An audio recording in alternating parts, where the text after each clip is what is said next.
Oh wait, there's, yeah, it's back show. Whatever, take after the father that way.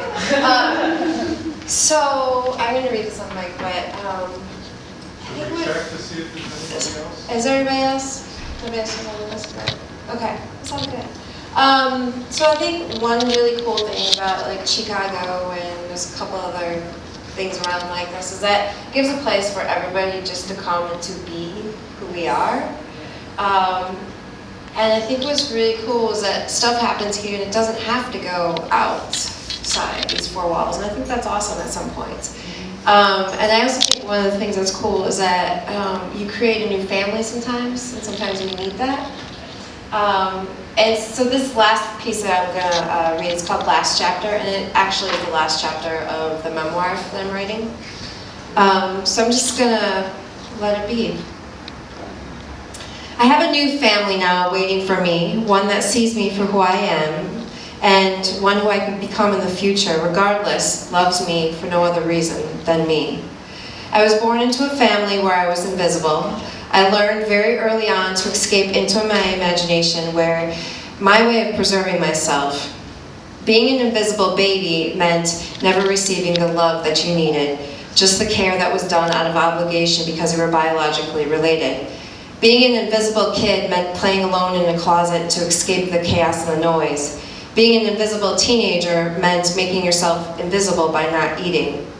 Somehow you know that you are not meant to be invisible as you quietly move from room to room in a house where you live, but which you no longer, but that you totally want to escape.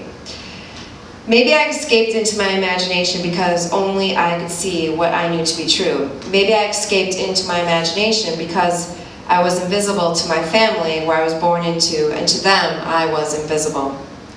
Being invisible led me down a long path of eating disorders, partying way too much, and seeking love from others to fill my inner void that longed to be loved. I used to think that I just needed to clean house, throw everything out and everyone who caused problems. At first, my house was cluttered. I slowly cleaned house, and the people who caused the chaos through my choices and theirs slowly left. Everyone landed in the backyard. The screen door was locked, the door locked. Occasionally looking out the back window, I was reminded where I had come from. Back door locked, front door open, even when I was sleeping. I was dreaming of my new life in my house, which is why I wasn't fully aware of the people entering my dreams. Even though I was ready, it didn't mean that everyone was. They were ready to play happily ever after until happily ever after ran out. Somehow my house got cluttered again. Nothing was in order. And even though I owned the house, I was still invisible. The foundation of the house began to crumble and the roof was falling off, and when the wind blew, it came through the cracks of the window pane. Everything was falling. I was falling. And the people who were supposed to be there for me to help me not to fall, well, they just fell further away from me. The only thing that remained once the dust settled was knowing my own self and knowing that I was worth more than all of this crap.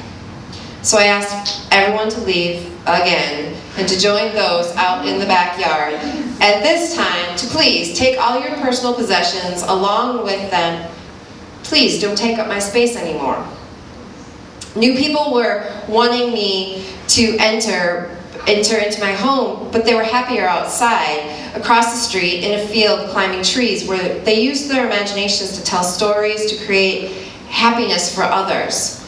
They smiled and they boosted you up into the trees because they wanted you to enjoy the same happiness that they received climbing trees.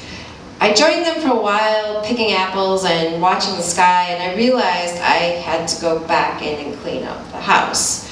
Eventually, I cleaned so much that the house was empty and I got lonely. The old was out in the back and the new was in the field. Knowing I needed to make a choice, knowing that the house I was living in wasn't the house I really wanted, I decided to leave, and I asked everyone in the backyard to come back in the house because they were happy living there. It was familiar to them, and they couldn't deal with change. When I told them that I was leaving and that they needed to stay, and they just couldn't understand why I would want to leave, and wasn't I afraid of change, and wasn't I afraid about failing. Fear of failure is hell. Other people are hell. I didn't want to live there anymore. I wanted heaven. So, in the middle of the night, in a single backpack, I packed up a few of my meaningful belongings and I changed the locks so that they could not follow me down my new path. Not exactly sure where I was going. I have a new family waiting for me, a new sense of self. I have finally learned that the missing part of my story was and is loving myself, knowing myself. Hope is love, and love is essential to humanity's core.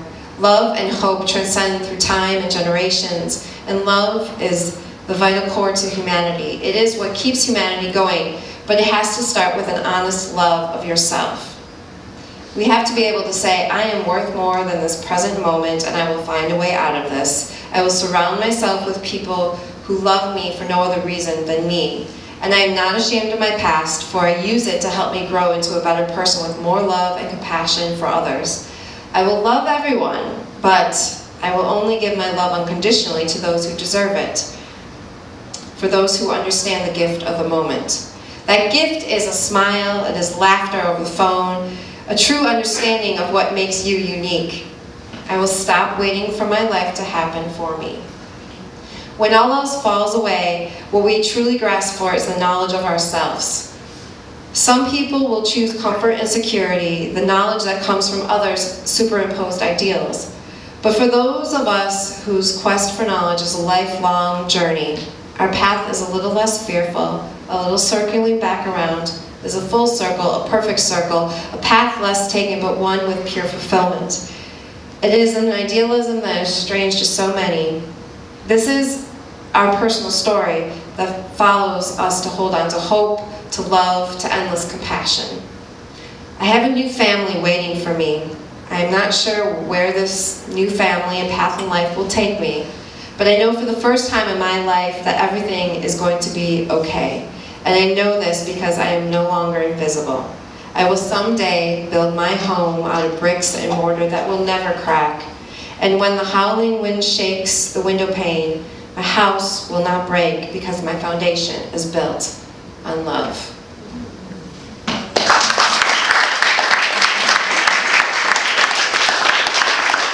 All right, I guess we're on to the party.